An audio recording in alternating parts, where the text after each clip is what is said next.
Bon alors vous vous souvenez, hein, la dernière fois on était où? On était à Marseille, on était dans le Panier, on était dans ce quartier populaire où on avait tenu nos amphis d'été et on avait beaucoup réfléchi, on avait beaucoup discuté ensemble et puis on avait écouté un discours, le discours de Mélenchon qui nous avait appelé justement à cette mobilisation. Et aujourd'hui on y est. La mobilisation, elle est à Paris, elle est entre Bastille et République et derrière moi il y a la place de la République à Paris. Voilà.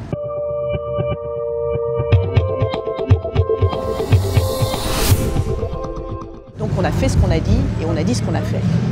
Bon. Qu'est-ce qu'on fait exactement? On construit une conscience collective politique.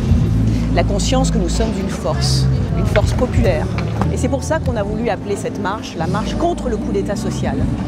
On a voulu mettre un mot là-dessus. Là-dessus, c'est quoi?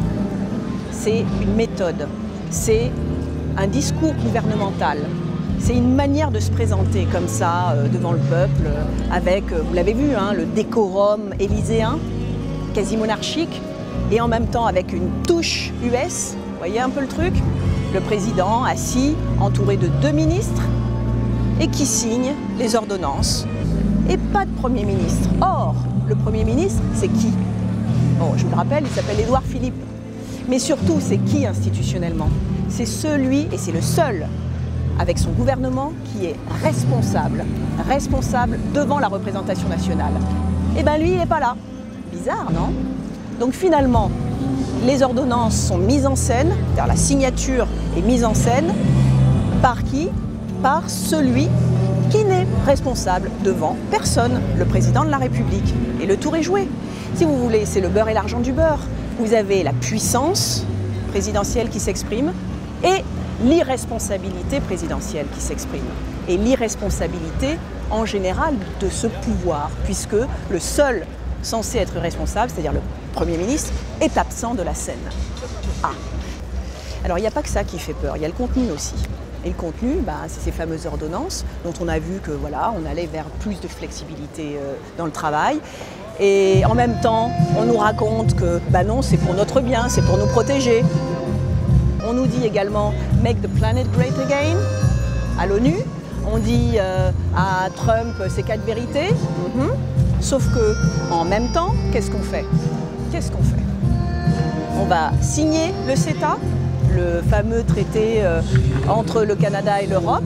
On connaît l'impact écologique, environnemental désastreux de ce traité.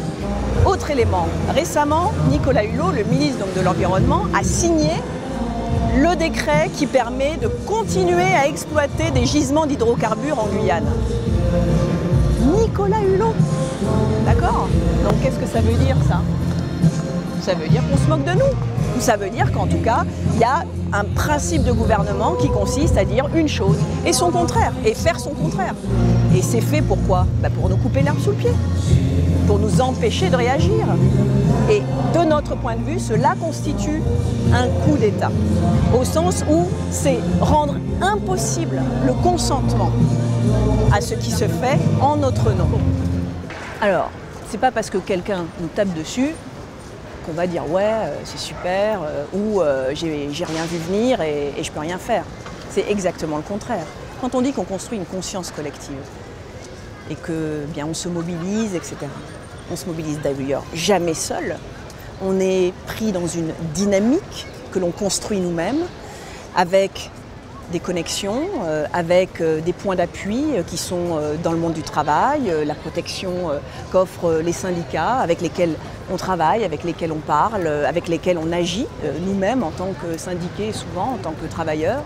On travaille également aussi à la rencontre notamment justement des premiers concernés, c'est-à-dire ceux qui vont pâtir le plus durement de ce que prépare et de ce que fait concrètement le gouvernement. Je vous rappelle, la baisse des APL, là pour le coup, on est en plein dans un coup porté justement aux classes populaires. Donc voilà, c'est à ça qu'on va appeler aussi en étant dans la rue aujourd'hui. Parce que la rue, elle symbolise ça. Elle symbolise ce lieu commun et ce lieu de mobilisation où on peut dire non. C'est le seul endroit où on peut le faire de manière efficace, dynamique, effective, c'est-à-dire avec des résultats, avec des conséquences qu'il va falloir en tirer. Donc nous, France Insoumise, c'est ça qu'on fait. Quand on va en manif comme le 23 septembre, mais aussi quand on va dans les quartiers populaires pour expliquer les raisons pour lesquelles on est là, pour les raisons pour lesquelles on agit, les raisons pour lesquelles notre groupe parlementaire prend telle ou telle position. Là, vous savez, là, en ce moment, c'est-à-dire dans la suite des ordonnances, il est prévu, cette fois-ci, d'acter définitivement le passage dans le droit commun de l'état d'urgence. Par hasard, c'est une manière, finalement, d'acter des mesures de répression massive contre le tout venant, hein, dans le droit commun, pour pouvoir limiter, justement, le mouvement social. Ça, c'est pas dit, évidemment, mais ça va être le résultat d'une telle intégration dans le droit commun de l'état d'urgence, des normes de l'état d'urgence. Et ça se fait par la loi.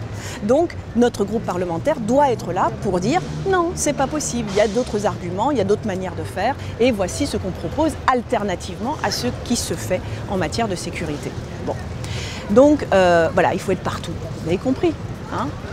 Nous ne sommes rien, mais nous aspirons à devenir le tout. Voilà, c'est ça la constitution politique du peuple. Bon allez, on va en manif là.